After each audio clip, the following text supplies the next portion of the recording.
live blood analysis and electrosmog. We can learn much by looking at our blood under a microscope. This short video shows a macrophage, which is like a vacuum cleaner, engulfing bacteria among red blood cells. I decided to find out what my blood looked like. I pricked my finger, placed a drop of blood on a slide, and looked at it under the microscope. This is what I saw. The cells are round, some are separate, and a few are sticking together. Overall, fairly healthy looking blood. This testing was done in a clean electromagnetic environment, and I did not eat or drink before or during testing. I then worked on a computer for 70 minutes and looked at my blood again. This time, the cells are sticking together like stacked coins. This is called rouleau formation. Later that day, I used a cordless phone for 10 minutes and looked at my blood again. And this is what I saw. Very unhealthy looking blood. There are virtually no single cells. Most of the cells are now in rouleau formation. A doctor told me this is what she sees with cancer patients. What I learned is that my blood goes into rouleau formation when I use a computer or a mobile phone. This type of clumping interferes with the release of oxygen and the removal of waste products like carbon dioxide. The capillaries are so narrow that red cells must squeeze through in single file, showing the importance of their elasticity. What are the consequences of rouleau formation? Poor circulation resulting in lower oxygen transport to cells and reduced waste removal. What are the symptoms someone may experience? Headaches and fatigue, difficulty concentrating, numbness, tingling, and cold extremities, and possibly heart and blood pressure problems, including risk of stroke. What is the significance of this? Live blood analysis may be a good diagnostic for electrohypersensitivity. For more information about electrohypersensitivity, visit www.electrosensitivesociety.com.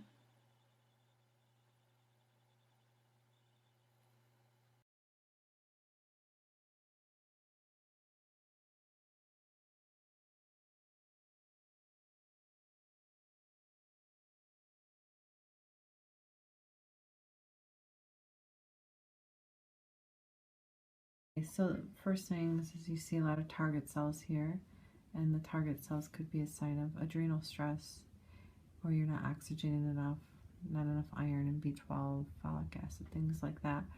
When you see that there are different sizes too, that could mean the same thing. And then this guy here, when you start to see that, I don't know if you're having any back issues, lower back problems. Slightly. Okay, that could be a kidney problem if it's not structural. Okay. And then the double overlap, they're not that consistent, but that's all we really see. We don't really see a cluster. Yeah. You end up seeing the double overlap, and that could be hormonal and or thyroid related, things like that. The plasma looks good in the background. That cell is a sign that it's just dying out right there. Okay.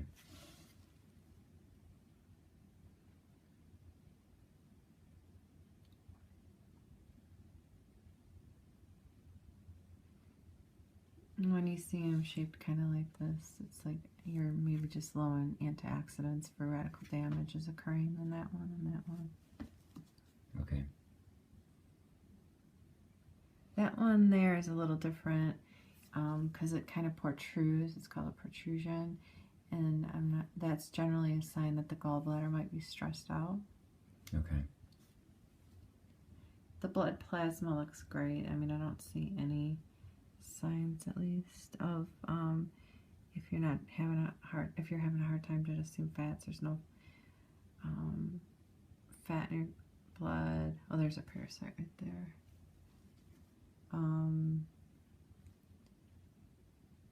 You don't have any candida or yeast, which is really great, but it's probably because your diet. Mm-hmm. Right there is a little bit of right there, that's a little bit of fungus. Okay. That could just be airborne, if anything. Okay. These are more crystals, so that could be like the fat digestion.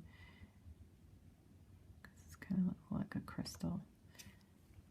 But your digestion is probably pretty good.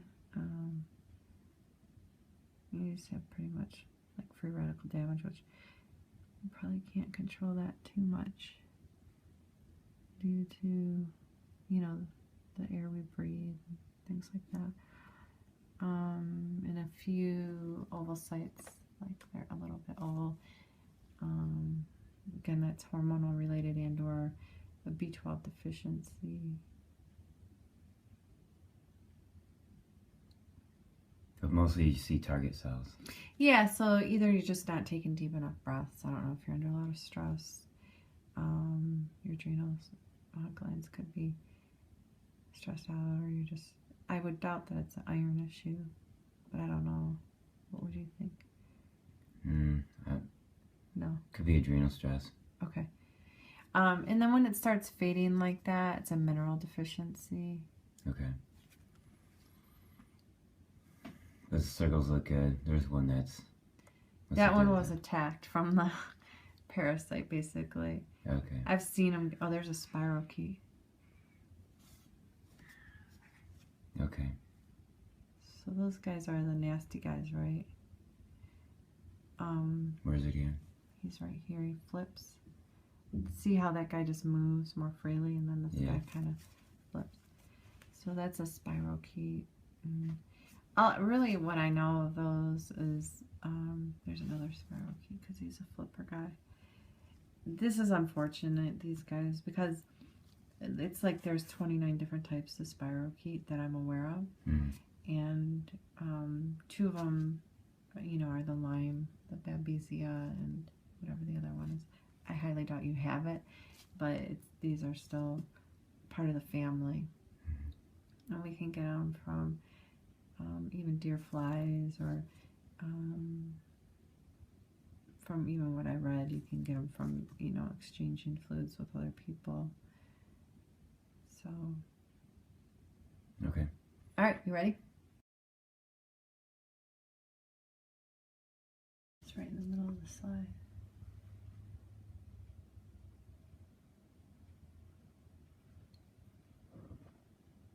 So they're more on top of one another. What's the term? Aggregation. Aggregation. Mm-hmm. So what's that mean for the blood? Stickier? Well, what ends up, it's like people, you know, like our blood cells. The more you need another person to survive, the more you're going to latch onto them and take everything out of them. When we can be independent, we don't need anything. So they're latching on to one another because they started to lose their life force. Yeah. They started to lose nutrition, oxygen. So they start to huddle in on one another because they're trying to grab it off the other cell. This is after 5 minutes standing 2 feet away from the smart meter inside the house. Standing in the house, but the smart meter is on the outside wall.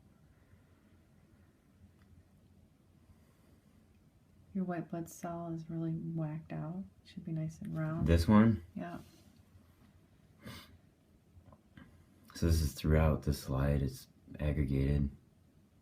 Well, I'm taking you to the center of the slide, which is generally where you want to take the reading from. Yeah. Because when you start getting to the outside, it's all going to be aggregated. Okay. And I'm right in the center. The previous one was in the center also. Okay. In the center of the blood, if that makes more sense. Yeah. Rather than the slide. I'd say your theories are pretty correct. Okay. Anything else?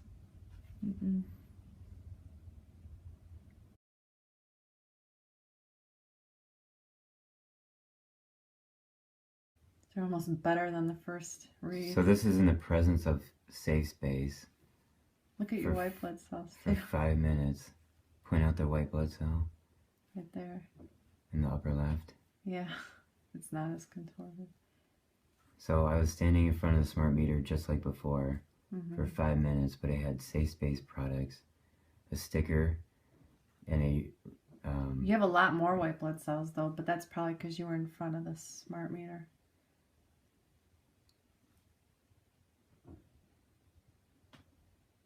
wow, it looks good. No target cells either. No. It's almost like you want to wear a safe space. Well, yeah, I mean, we sell it to patients, whoops, we sell it to patients and tell them to keep it in their pocket. Yeah. Yeah, put it on your cell phone. Look at that. I mean, your white blood cell count looks a little higher, but I think it's just because... Because it needs to fight off bugs. Well, I think that you were in front of that smart meter, and then you probably were producing more. Okay. But looks good to me. All right, good, thanks. Mm-hmm.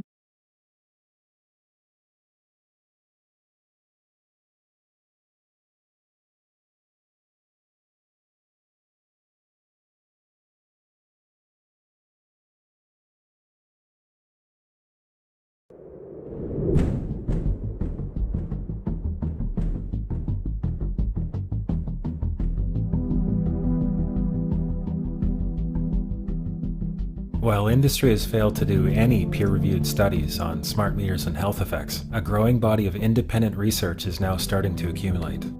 In our second set of tests, we're using the smart meter. Before the exposure, we see the same thing as we saw in the first samples. Normal cell walls, fairly separated and looking healthy. So after 2 minutes of exposure in front of the smart meter at about 1 foot away, we see a totally different story. Sample 1, you can see a lot of degradation in the cells. The cell walls have been broken, and you see changes in the cells which are called mycoplasma. It shows a mutation to the cell. In the second sample, we see a different type of degradation to the cell membranes. You can see a corrugation here. This is called bottle cap formation, and it's known that this occurs due to oxidation or exposure to free radicals. So this third subject, when we did her sample, she had to be pulled away from the meter after 45 seconds because she complained about an increasingly severe headache. And here you see a phenomenon called rouleau, where the red blood cells are stacking up, which makes it very difficult for the blood to deliver oxygen to the tissues as they would be their normal function. Every single one of these is a degradation. Every single one of these shows a trauma to the blood cells. And that came from something, and the only variable was the smart meter. What's going on here? This is a wireless device which is unproven scientifically, which all the evidence so far proves is dangerous or questionable, which should therefore be studied intensely before it's released to the public. Clever people called the technology smart to make it seem intimidating so no one would question it. Some smart ad man came up with that and got paid $300,000 to call it a smart meter so you would feel less knowledgeable, which they know we feel, and then you wouldn't question the smart people putting it in your house. So I call them not smart meters, dangerous meters.